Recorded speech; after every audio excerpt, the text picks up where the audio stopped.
Friends, നൊക്കാലിക്കെ വാട്ടർഫാളിൽ നിന്ന് share ടാക്സിയിൽ സൊഹറ touch ചെയ്ത് വേണം സെവൻ സിസ്റ്റർ വാട്ടർഫാൾസിലേക്ക് എത്താൻ. ടാക്സി ചാർജ് 30 രൂപയാണ്. അങ്ങനെ ഞങ്ങൾ സെവൻ സിസ്റ്റർ വാട്ടർഫാൾസിൽ എത്തിയിരിക്കുകയാണ്. വിവിധ സോഷ്യൽ മീഡിയയിലെല്ലാം തരംഗമായിട്ടുള്ള സെവൻ സിസ്റ്റർ വാട്ടർഫാൾസ് കാണാൻ ഞങ്ങളും വളരെ എക്സൈറ്റ്മെന്റോടെയാണ് ഇവിടെ വന്നത്. പക്ഷേ ഞങ്ങൾക്ക് കാണാൻ കഴിഞ്ഞത് വരണ്ട മലയും ഒരു നൂല് പോലെ ഒഴുകുന്ന വാട്ടർഫാളുമാണ്. ബാക്കി 6 വെള്ളച്ചാട്ടത്തിനെയും ഒഴുകുന്ന പാട് മാത്രം കാണാം. പക്ഷെ ഞങ്ങൾ നോക്കുമ്പോൾ ഒരു സിസ്റ്ററാണ് ഇവിടെ ഉണ്ടായിരുന്നത്.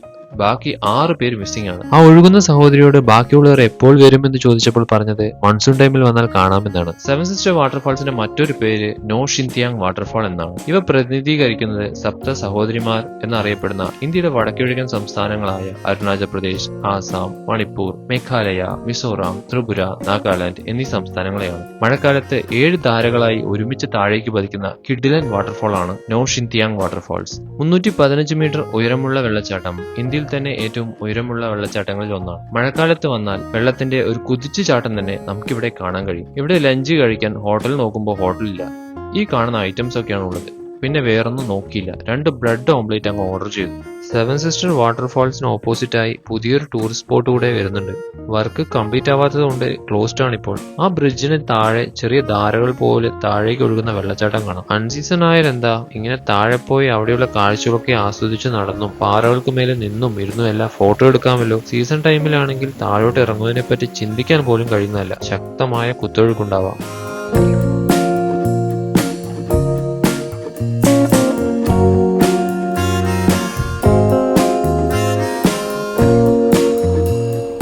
അങ്ങനെ ഞങ്ങൾ ആ സഹോദരിയോട് ബായ് പറഞ്ഞ് നേരെ മോസ്മോയ് ഗുഹയിലേക്ക് നിധി തേടിപ്പോയി. എൻട്രി ഫീ ഒരാൾക്ക് 30 രൂപ കൊടുത്ത് 200 മീറ്റർ മുന്നോട്ട് നടന്നാൽ മോസ്മോയ് കേവിന് മുന്നിലെത്താം. പോകുന്ന വഴി ചെറിയൊരു കാടാണ്. പിന്നെ ഇവിടെ മരങ്ങൾ കൊണ്ട് നിർമ്മിച്ച കൈവരികളും കാണാം. ഗുഹ ആരംഭിക്കുന്ന ഇടം വിശാലമായിരിക്കും. എങ്കിലും പോകെ പോകെ ഇടുങ്ങിയ വഴിയാണ് കാണാൻ കഴിയുക. ഗുഹയ്ക്ക് ഉള്ളിലുള്ള തണുത്ത കാറ്റും നനവാർന്ന അന്തരീക്ഷവും ഞങ്ങളുടെ മനസ്സിനെ കുറച്ചു സമയം വേറെ ലോകത്തേക്ക് കൊണ്ടുപോയി. പോകുന്ന വഴിയെല്ലാം ലൈംസ്റ്റോൺ കല്ലുകൾ കാണാം. ചില ഭാഗങ്ങളിൽ വളരെ ഇടുങ്ങിയ വഴിയും മറ്റുള്ള ചില ഇടങ്ങളിൽ നല്ലപോലെ താഴ്ന്നും ഒക്കെ വേണം പോകാൻ. വെളിച്ചമില്ലാത്ത ചില ഭാഗങ്ങളിൽ മൊബൈൽ ടോർച്ച് ഉപയോഗിച്ചാണ് മുന്നോട്ട് പോയത്. അവിടെയായി ലൈംസ്റ്റോൺ കല്ലുകൾ കൂടിച്ചേർന്ന് രൂപപ്പെട്ട വ്യത്യസ്ത രൂപങ്ങൾ കാണാൻ കഴിയും. നനഞ്ഞ നിലമായതിനാൽ സ്ലിപ്പ് ആവാൻ ചാൻസ് കൂടുതലാണ്. അതുകൊണ്ട് നല്ല ഗ്രിപ്പുള്ള ഷൂസ് ആവശ്യമാണ്.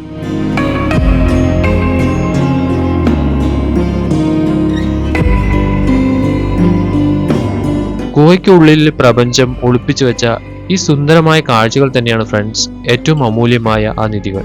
ഗുഹയ്ക്കുള്ളിൽ കാണുന്ന 2 പ്രതിഭാസമാണ് സ്റ്റലാഗ്മിറ്റിസും സ്റ്റലാക്ടിറ്റിസും. ഇവ രണ്ടും ചുണ്ണാമ്പ് കല്ല് ഗുഹകളിൽ കാണപ്പെടുന്ന പ്രകൃതിദത്ത ശിലാരൂപങ്ങളാണ്.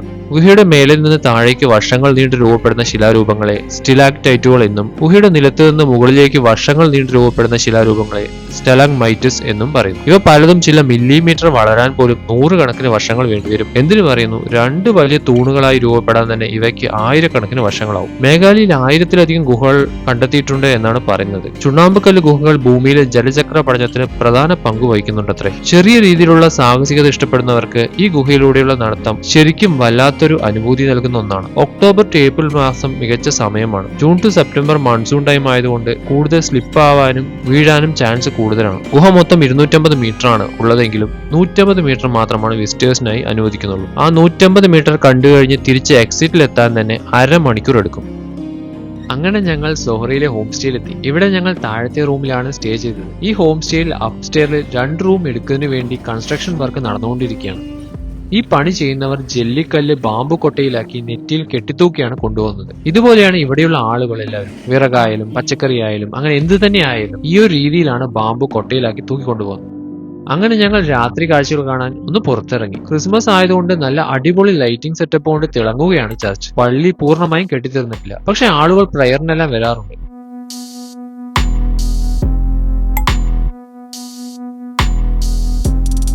അത് കഴിഞ്ഞ് തിരിച്ചു നടന്നു വരുന്ന സമയത്ത് ഒരു ഷോപ്പിൽ കയറി വെജ് റോളും തേങ്ങ കൊണ്ടുള്ള കേക്കും അങ്ങ് ഓർഡർ ചെയ്ത് കഴിച്ചു. കുഴപ്പമില്ല, നോർമൽ സ്നാക്സ്, അങ്ങനെ നമ്മുടെ അവിടെയുള്ള ബേക്കറികളിൽ കിട്ടുന്ന ഒരു ഐറ്റം പോലെ തന്നെ. വ്യത്യാസം എന്ന് പറയാൻ മധുരം കുറവാണ്, അതുപോലെ തന്നെ എരിവും.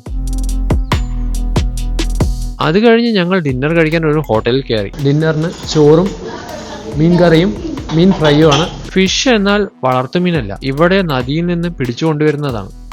അങ്ങനെ ഡിന്നർ കഴിച്ച് തിരിച്ച് റൂമിലോട്ട് വരുന്ന വഴി ചെറിയൊരു കടയിൽ ആളുകൾ ആലുമൂരി എന്നൊരു സ്നാക്സ് വാങ്ങിച്ചു കഴിക്കുന്നു. 30 രൂപ കൊടുത്ത് ഞങ്ങൾ ഒരെണ്ണം വാങ്ങി. പൊരിയും മിച്ചറും ഉള്ളിയും എല്ലാം മിക്സ് ചെയ്തൊരു ഐറ്റം.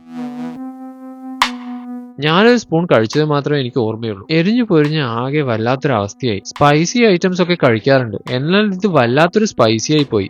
അങ്ങനെ രാവിലെ ബാഗൊക്കെ പാക്ക് ചെയ്ത് ഞങ്ങൾ നേരെ നൊങ്രിയാറ്റ് വില്ലേജിലേക്ക് പോവുകയാണ്. ഇത് ഈ അങ്കിളുടെ ഹോം സ്റ്റേ ആണ്. റൂമിന് പെർ ഡേ 1000 രൂപയാണ്. നമുക്ക് നല്ലൊരു ഫാമിലി ടച്ച് കിട്ടുന്ന ഒരു ഹോം സ്റ്റേ കൂടിയാണ്. ഫുഡ് വേണ്ടവർക്ക് ഇവർ തന്നെ ഹോം സ്റ്റേയിൽ പ്രിപ്പയർ ചെയ്ത് തരും. അതിന് അഡീഷണൽ ചാർജാണ്.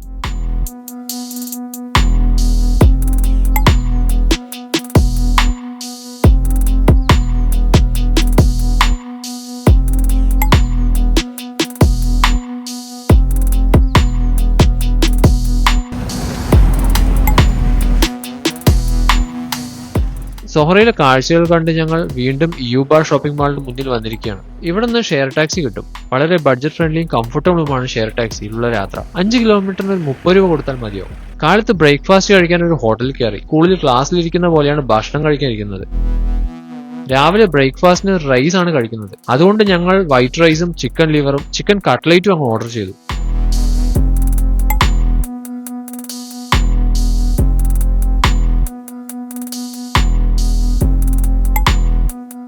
രണ്ടും നല്ല ടേസ്റ്റ്.